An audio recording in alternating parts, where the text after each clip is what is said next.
Parte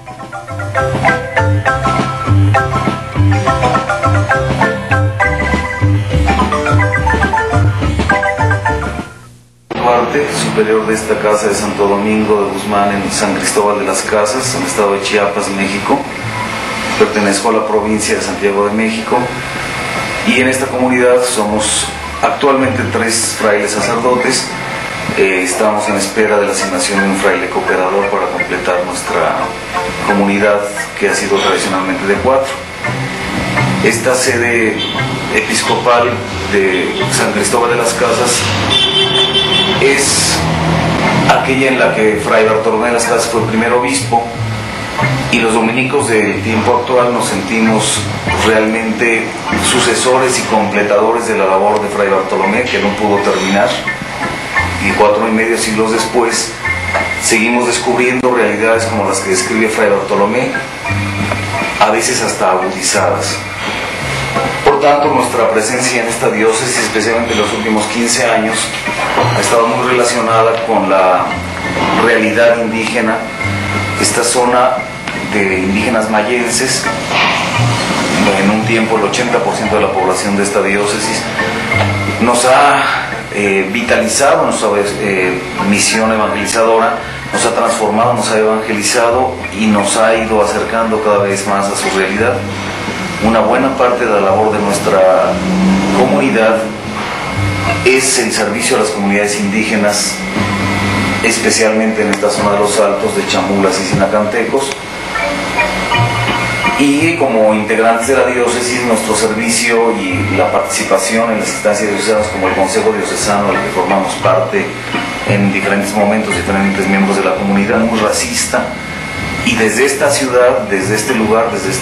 este templo de Santo Domingo, que en otro tiempo fue el templo más privilegiado para las clases dominantes de San Cristóbal, pues desde aquí es donde se atiende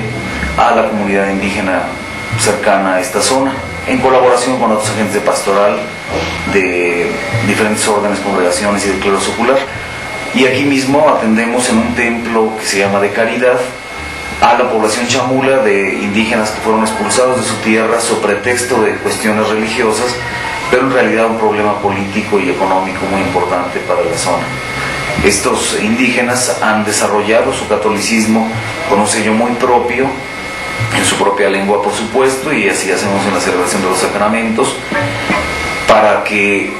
la realidad del Evangelio auténticamente se encarne en la cultura, y no el ser católicos para ellos significa la destrucción de sus tradiciones, de sus costumbres, de sus valores y del gran aporte que pueden hacer todavía a la sociedad nacional mayoritaria y opresora respecto a ellos. Ante la tremenda desigualdad de esta parte de este país, en nuestro México, en donde la población indígena es triplemente marginada y despreciada y empobrecida, cuando son los verdaderos dueños de la tierra. Esto plantea también un problema muy agudo para la pastoral urbana, especialmente con las clases medias y las clases populares, que es a donde nos dirigimos,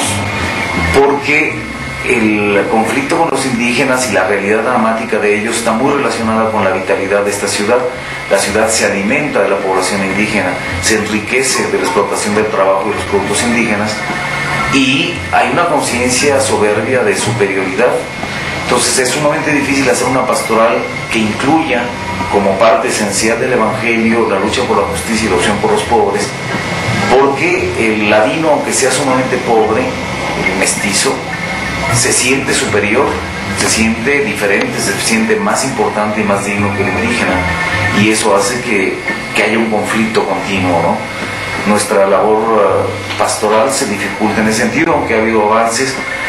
En una época fue mucho más rechazada la acción de esta comunidad, se ha ido modulando la cuestión, se ha ido tranquilizando, y creemos que la gente, por la congruencia de nuestra predicación y por el esfuerzo de fidelidad y servicio también a este sector de la población, que es la comunidad mestiza o ladina, descubren que no hay dolo, que no hay mala intención, sino que realmente el Evangelio impulsa a inclinarse hacia el más pobre, y que la riqueza que viene desde el pobre para la comprensión del Evangelio la participan y la enriquecen nuestra comunidad urbana, a través de uno de los miembros de la comunidad en el seminario diocesano, todo el aspecto de la formación de los futuros sacerdotes y en la evolución de este proceso de que no sea una cosa estacionaria, sino buscar nuevas respuestas al dramático sistema que estamos sufriendo en México dentro de la crisis, pero además como una estructura social que desintegra a la comunidad, desintegra a las familias, una etapa de penetración del capitalismo modernizador que rompe los valores, las estructuras, las mentalidades y plantea un reto evangelizador sumamente importante. Ir en la tónica de imponer un modelo occidental de iglesia con una legislación totalmente ajena a la cultura, a las tradiciones de este pueblo, con un culto totalmente insignificante, sin significado para ellos, porque no asume sus valores, sus símbolos, sus ritos, sus mitos, con un lenguaje totalmente ajeno a ellos. Por eso, a través del esfuerzo en el aprendizaje de la lengua de nuestros hermanos, el uso de textos en su propia lengua, la transformación de los rituales para que la traducción no sea simplemente literal, sino transcultural y que realmente penetre y surja desde su propia realidad, y la esperanza de que a través de los ministerios laicales que se están desarrollando entre ellos, nos dé como fruto un futuro de iglesia plena en el que el sacerdocio, la Eucaristía, en general la vida de los sacramentos y la función evangelizadora de la iglesia y constructora del reino realmente la realicen ellos. En el caso de la evangelización en muchas zonas de América, todavía no existe una iglesia autóctona en América Latina, existe una importación transformada, si se quiere, de la iglesia europea a América Latina, mestizada, pero las grandes poblaciones indígenas, en México más de 15 millones de indígenas plenos, completos, todavía no hacen iglesia, todavía no son capaces ni dignos de ser elementos vivos en la comunidad eclesial. Creemos que ya es hora y estaremos pugnando porque se logre este proyecto, que los primeros dominicos de la evangelización de América, los grandes testigos del Evangelio en el siglo XVI, pues vieron truncada su tarea. Hoy tenemos que completarla. La historia va a una velocidad tan grande que si no se apura esta ocasión, simplemente tendremos indígenas desintegrados de su mundo, indígenas protestantizados o indígenas totalmente integrados y desidentificados, viviendo en este tipo de sociedad que les quita mucho y les aporta muy poco. Tal vez esas serían nuestras actividades y un poco la visión del trabajo que sostenemos en la diócesis.